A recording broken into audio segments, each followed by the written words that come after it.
You've probably read Paul's letters like they're a textbook. 13 chapters of settled theology, written by a calm man at a desk, working through doctrine and order. Here's the problem. Almost none of them were written that way. Most of Paul's letters are emergency responses. Something broke, somewhere, and Paul was the one people called. And no church broke more often, or more badly, than the one in Corinth. He wrote to them at least 4 times. Only 2 of those letters survive. That's not a footnote. That's the whole shape of the story. Corinth wasn't a backwater city. Julius Caesar had rebuilt it from rubble a century earlier as a Roman colony. And by the time Paul walked in, it sat on a 4-mile strip of land between 2 seas, taxing every cargo ship that didn't want to sail the long way around Greece. Money moved through it constantly. Status moved with the money. Rome ruled it. Nero sat on the throne in the years Paul was writing.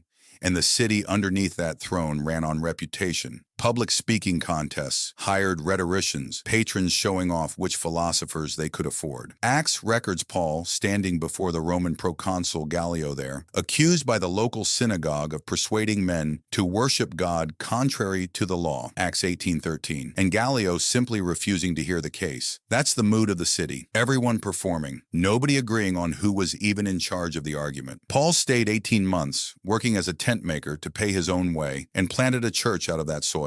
Then he left, and almost immediately it started coming apart. Not over doctrine, over pride. Believers split into fan clubs, some for Paul, some for another preacher named Apollos, who apparently spoke with more polish, some claiming to follow Christ directly. Corinth's church took its city's obsession with status and dragged it straight into worship. Lawsuits between believers, settled in front of pagan judges because winning mattered more than reconciling. A man sleeping with his father's wife, and the church proud of how open-minded they were being about it. Communion turned into a dinner party where the rich ate first, got drunk, and the poor watched from the doorway. Spiritual gifts turned into a ranking system, with the flashiest gift treated as proof of the most impressive Christian. This was not a theology problem. This was a church that had been discipled by its city instead of by Christ, and it didn't even notice the difference. So Paul wrote, 1 Corinthians is not a calm essay. It's triage.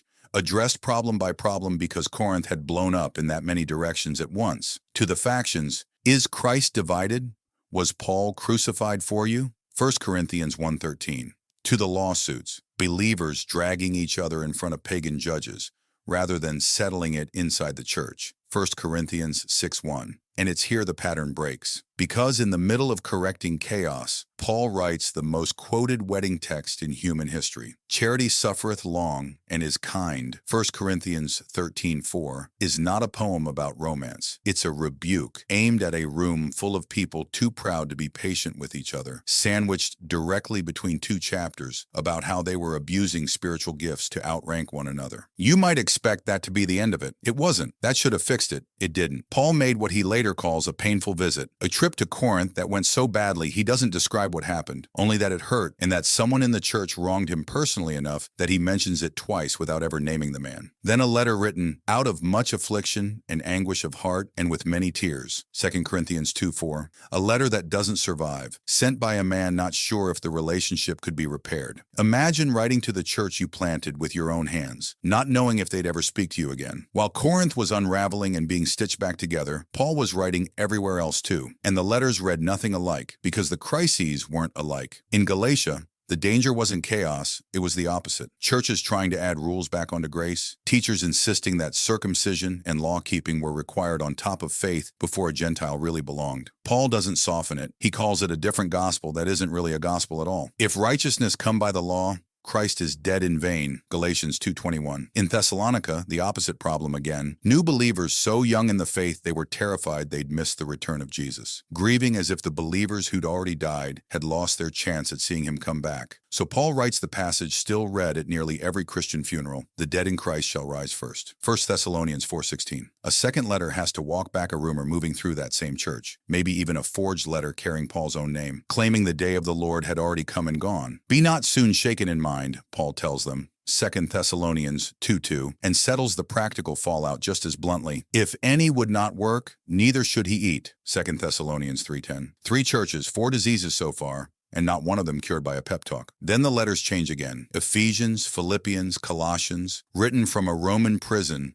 chained around the clock to a rotating guard, waiting on a trial that could end in his execution. You'd expect fear. Instead, rejoice in the Lord always. And again I say, rejoice. Philippians 4:4. A man in chains still building. He tells the Ephesians who they actually are in Christ before he tells them how to live. Ephesians 2:8, for by grace are ye saved through faith. He tells the Colossians that Christ isn't one influence among many, competing with the local mystics and angel worship creeping into that church, but the one holding creation itself together. Colossians 1:17, by him all things consist. 3 letters, 1 prison cell, and not one word of self-pity in any of them. And back in Corinth, the wound reopens. False teachers arrive after Paul leaves, and they don't attack his theology. They attack him personally. Not qualified enough, not impressive enough as a speaker. So Paul writes 2 Corinthians, and it's the strangest defense in Scripture, because instead of proving his strength,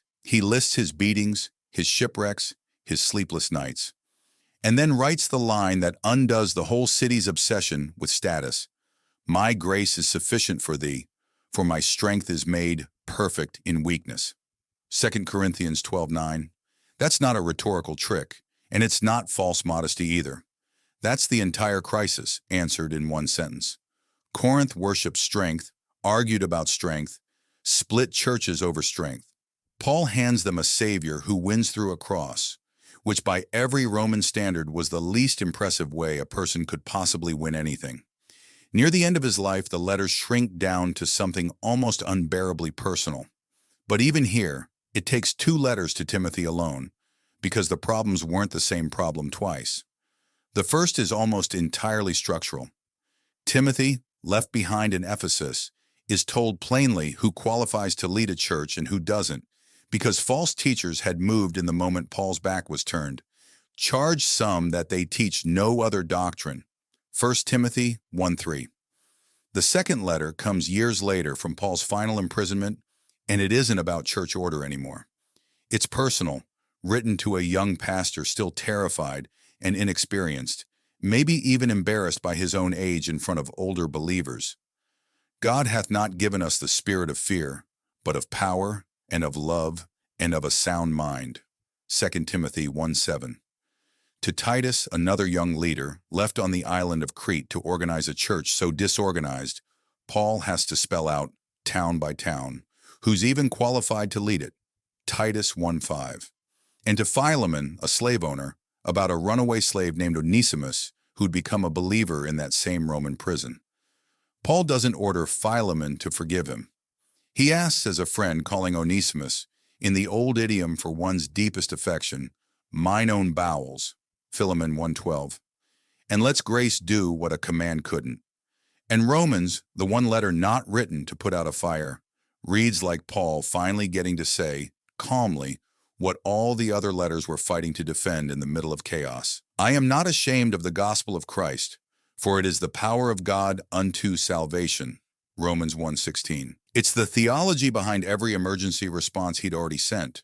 So here's what the split actually reveals. You could read Paul's letters as 13 separate documents about 13 separate problems: status, legalism, grief, false rumor, church order, imprisonment, betrayal, mentorship, reconciliation. Or you could see what's underneath all of it. Every single crisis gets solved the same way. Not with better rules, not with a stronger argument.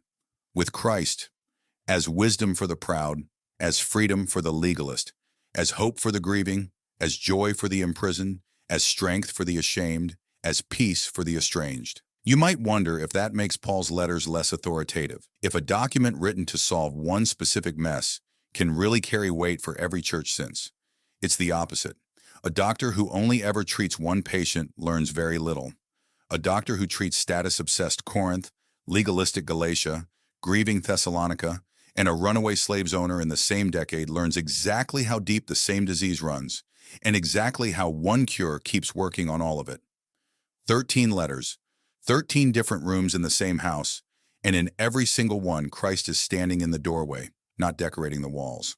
Corinth needed 4 letters because they kept reaching for status instead of the one thing Paul kept handing them, over and over, for years, without ever changing the offer.